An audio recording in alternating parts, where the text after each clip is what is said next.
మనం ఎక్కడికైనా వాకింగ్కి వెళ్ళినప్పుడు కానీ లేదా ట్రెక్కింగ్కి వెళ్ళినప్పుడు కానీ ఫారెస్ట్ మధ్యలో నడవడం అనేది మనకు చాలా మంచిది. ఎందుకంటే ఆ చెట్ల నుంచి వచ్చే స్వచ్ఛమైన గాలి మరియు అక్కడ ఆయుర్వేద మూలికల నుంచి వచ్చే గాలి మన శరీరంలో రోగ నిరోధక శక్తిని పెంచుతుంది. అందుకని దగ్గరలో ఎక్కడైనా చెట్లు మంచిగా ఉంటే కొద్దిగా నడవడానికి ట్రై చేయండి.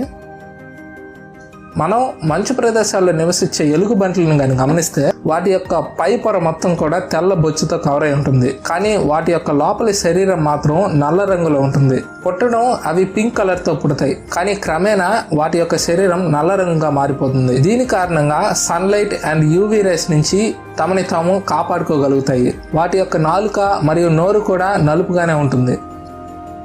మనం పులుల్ని కానీ గమనిస్తే మ్యాక్సిమం పుళ్ళు గోల్డెన్ కలర్లో ఉంటాయి, నల్లటి చారలు కలిగి ఉంటాయి. ఈ చారలు అనేటివి ఒక్కొక్క పులికి ఒక్కొక్కలా ఉంటాయి. ఉదాహరణకి చెప్పాలంటే హ్యూమన్